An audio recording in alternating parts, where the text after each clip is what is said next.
Perkenalkan, kami dari kelompok 3 yang beranggotakan Yoko Purwanti, Hilmi Aji, Nida Nurazkia, Isanda Misria Tufaila, Nadif Alta Fauzar Handi Pradana, dan Hana Milenia. Kami di sini akan memaparkan tentang pengendalian mikroba secara kimia. Latar belakang dari pengendalian mikroba, menurut Fletcher dan Chan tahun 2005, mikroorganisme terdapat dalam populasi yang sangat besar. Diketahui bahwa mikroorganisme di bumi melebihi massa mikroorganisme lain. Di dalam setiap gram tanah subur terdapat berjuta-juta mikroorganisme. Peran mikroorganisme dalam kehidupan sangat penting, mulai dari pengadaan energi, pangan, hingga obat-obatan yang merupakan hasil dari peranan mikroorganisme. Namun, menurut Borrow et al. Tahun 2004, mikroorganisme dapat menyebabkan permasalahan. Hal itu terlihat dari kemampuannya yang dapat menginfeksi manusia, hewan, serta tanaman yang dapat menimbulkan penyakit. Bukan hanya itu, aktivitas negatif ini juga dapat menimbulkan rusaknya bahan makanan hingga berakibat tidak dapat dikonsumsi bahkan beracun. Karena itu perlu adanya suatu usaha untuk mengendalikan mikroba. Menurut Cappuccino dan Selman tahun 2000, sudah banyak teknik dalam pengendalian mikroba seperti disinfektan, sterilisasi, pasteurisasi, antiseptik, germisida, bakteriostatik, dan bakterisid. Pengendalian pertumbuhan mikroba biasanya dilakukan secara fisik, kimia, dan biologi. Menurut Fletcher dan Chan tahun 2005, yang dimaksud pengendalian ini yaitu upaya pemberantasan, penghambatan, dan pemusnahan sel mikroba dan segala bentuk sel vegetatif dengan tujuan untuk menekan produksi mikroba. Berikut tujuan dari percobaan ini. Dari tujuan tersebut, diambil hipotesis sebagai berikut. Pengujian pengaruh fungisida terhadap fungi patogen dilakukan dengan cara pertama, cawan Petri PDA dibagi menjadi 4 bagian dan ditandai dengan keterangan konsentrasi fungisida. Kemudian, kultur jamur Fusarium sp dan Ganoderma sp diinokulasikan di tengah cawan Petri dengan metode tanam. Selanjutnya, kertas cakram yang sudah direndam pada fungisida dengan konsentrasi yang telah ditentukan diletakkan pada plat PDA yang sudah ditandai. Kemudian diinkubasi selama 1 minggu. Terakhir, diukur zona hambat yang terbentuk dan dibandingkan dengan kontrol pada hari kedua, kelima, dan ketujuh. Selanjutnya adalah pengujian pengaruh antibiotik terhadap pertumbuhan bakteri. Dilakukan dengan cara pertama, cawan Petri Na dibagi menjadi 6 bagian dan ditandai dengan keterangan antibiotik yang digunakan. Selanjutnya, kultur Azotobacter sp dan P. aeruginosa diinokulasikan pada medium Na dengan metode spread. Selanjutnya, kertas cakram yang telah direndam pada antibiotik yang ditentukan diletakkan pada medium yang sudah ditandai dengan sesuai. Kemudian, inokulum diinkubasi selama 2 hari. Terakhir, ukur zona hambat yang terbentuk secara vertikal dan horizontal serta dibandingkan dengan kontrol pada inkubasi 24 dan 48 jam. Yang terakhir adalah pengujian pengaruh fungisida dan antibiotik terhadap mikroba pada tanaman berpenyakit.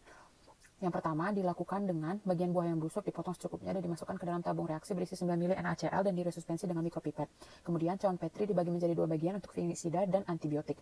Selanjutnya, diinokulasikan sampel buah busuk pada tabung reaksi dengan metode spread pada plat PDA untuk fungisida dan plat Na untuk antibiotik. Kemudian kertas cakram yang sudah direndam fungisida atau antibiotik dimasukkan ke plat PDA atau Na pada bagian yang sesuai. Terakhir, zona hambat yang terbentuk diukur pada hari keempat dan hari ketujuh. Oke, di sini saya akan menjelaskan mengenai hasil pengamatan. Tabel 1. Hasil pengamatan dan dokumentasi pengendalian mikroba secara kimia. Gambar 1. Diameter zona hambat bakteri Hudziki 2016. Di sini menjelaskan bahwa diameter zona hambat sebesar 16 mm dengan diameter kertas cakram sebesar 6 mm, sehingga zona hambat bakteri adalah 10 mm. Nah, di sini saya akan menjelaskan mengenai rumus perhitungan zona hambat, yaitu dalam kurung D1 min DC tutup kurung plus dalam kurung D2 min DC tutup kurung dibagi 2. Nah, di sini D1 dan D2 adalah diameter zona hambatnya sebesar 16 mm, sedangkan DC adalah diameter kertas cakram, yaitu sebesar 6 mm. Mekanisme mikroorganisme terhadap zat antimikroba terbagi menjadi 3, yaitu pertama susceptible, yang kedua intermediate, dan yang ketiga resisten. Susceptible berarti zat antimikroba ampuh untuk menghambat pertumbuhan mikroba. Yang kedua, untuk intermediate, pertumbuhan mikroba dapat dihambat, namun tidak optimal.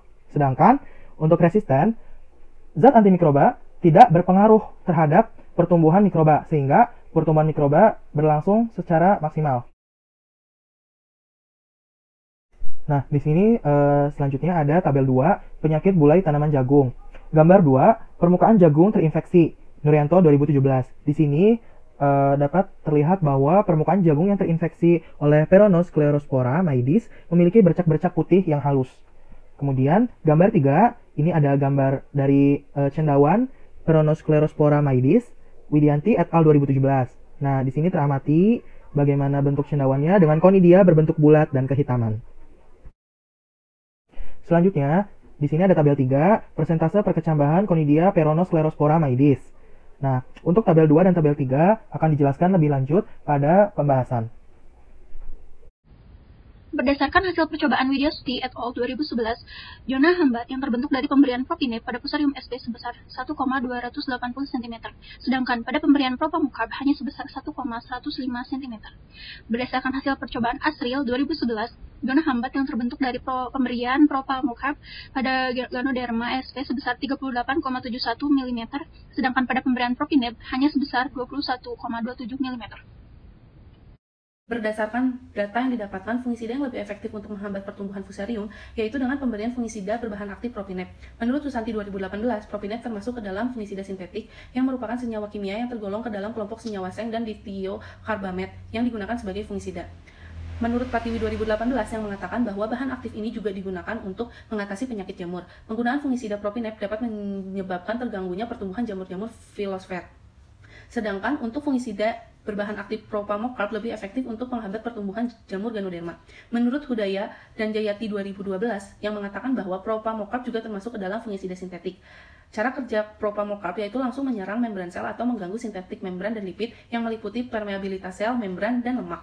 Akan tetapi, menurut Hadizah et al. 2009 yang mengatakan bahwa penggunaan fungisida sintetik secara terus-menerus dapat menyebabkan resistensi terhadap patogen. Pada Pseudomonas aeruginosa, zona hambatan dihasilkan oleh antibiotik ampicillin yaitu sebesar 12,5 mm dan oleh antibiotik chloramphenicol sebesar 13,5 mm. Listiani 2017 menyebutkan bahwa zona hambatan dihasilkan oleh antibiotik kanamisin berkisar 6 hingga 27 mm. Sulfiana 2017 menyebutkan zona hambatan dihasilkan oleh streptomycin berkisar 9 hingga 25 mm. Sedangkan Putri et al. 2014 menyebutkan bahwa antibiotik penicillin menghasilkan zona hambat sebesar 0 mm. Sedangkan pada bakteri Proteus vulgaris, diketahui bakteri ini resisten terhadap antibiotik ampicillin tanpa adanya zona hambatan yang dihasilkan.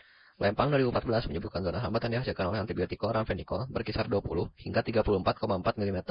Sridhar et al. 2011 menyebutkan bahwa zona hambatan yang dihasilkan antibiotik kanamisin dan penicillin itu sebesar 14,5 mm untuk kanamisin dan 12 mm untuk penicillin.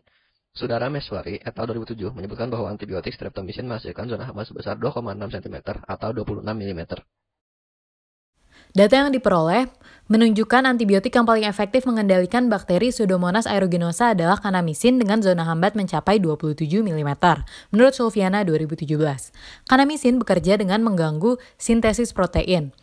Kanamisin ini berikatan dengan subunit 30S dari ribosom bakteri. Hal ini menghasilkan penyelarasan yang salah dengan mRNA dan akhirnya menyebabkan kesalahan membaca yang membuat asam amino yang salah ditempatkan ke peptida. Hal ini menyebabkan rantai peptida tidak berfungsi. Kanamisin diindikasikan untuk pengobatan jangka pendek infeksi bakteri. NCBI 2020. Berdasarkan data yang didapat, antibiotik yang paling efektif mengendalikan bakteri Proteus vulgaris adalah chloramphenicol dengan zona hambat dalam kisaran 20 sampai 34,4 mm menurut Lempang 2014. Chloramphenicol adalah antibiotik bakteriostatik yang menghambat proses sintesis protein bakteri. Chloramphenicol mencegah perpanjangan rantai protein dengan menghambat aktivitas enzim peptidyl transferase pada ribosom bakteri. Antibiotik ini secara khusus mengikat residu A2451 dan A2452 dalam rRNA 23S dari subunit ribosom 50S. Hal ini mencegah pembentukan ikatan peptida menurut Schifano et al. 2013. Chloramphenicol bekerja pada spektrum luas yang mencakup beberapa bakteri gram positif dan gram negatif, Spirochetes dan Rickettsiae, menurut Kumar 2017. Bahas pengaruh pemberian fungisida terhadap mikroba penyebab penyakit bulai pada tanaman jagung. Penyakit bulai pada tanaman jagung umumnya disebabkan oleh keberadaan cendawan Peronosklerospora maidis. Di Indonesia, sebenarnya semua benih jagung yang telah beredar telah diberi perlakuan dengan fungisida berbahan aktif metalaxyl maupun berbahan aktif mefenoxam. Namun, penyakit bulai masih tetap muncul di pertanaman dengan serangan sedang sampai berat. Hal ini disebabkan karena cendawan P. maidis telah resisten terhadap fungisida yang digunakan. Next slide. Pada percobaannya, Widianti et al. 2017 telah memberikan berbagai jenis fungisida untuk menghambat pertumbuhan cendawan P. maidis penyebab penyakit bulai pada beberapa varietas tanaman jagung di Bandung. Pada tabel, salah satu contohnya adalah jagung yang berasal dari Sumedang. Fungisida fenamidon yang biasanya dicampur dengan fungisida berbahan aktif Propamocab dapat menurunkan persentase perkecambahan P. maidis hingga 2,38%, jika dibandingkan dengan kontrol yaitu 15,73%, dengan mode of action yang menghambat sintesis protein pada cendawan P. maidis. Agen kimia yang bermanfaat di bidang pertanian. Seperti yang telah kita ketahui, pestisida adalah bahan kimia yang digunakan untuk mengendalikan hama seperti serangga, tungau, dan hewan lain yang merugikan. Pestisida antibiotik yang berasal dari agen kimia jenis antibiotika aminoglikosida yang berasal dari Streptomyces griseus adalah streptomycin. Jadi, kelompok kami membahas mengenai streptomycin. Streptomycin digunakan untuk mengendalikan hama fire blight.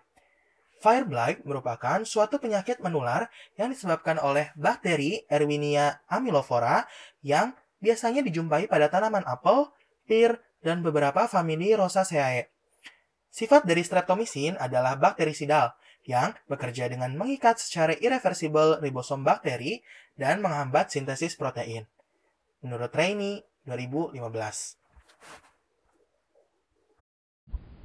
Berdasarkan data yang diperoleh, fungisida propinip pada Fusarium sp paling efektif untuk menghambat pertumbuhannya, sedangkan fungisida propamokab pada Ganoderma sp paling efektif untuk menghambat pertumbuhannya. Berdasarkan data yang diperoleh, pengaruh antibiotik yang paling efektif untuk mengendalikan V. vulgaris adalah chloramphenicol dan untuk mengendalikan P. aeruginosa adalah ampicillin. Berdasarkan data yang diperoleh, pengaruh fungisida pada cendawan penyebab busuk pada tanaman jagung yaitu menghambat pertumbuhan jamur Rhamidis.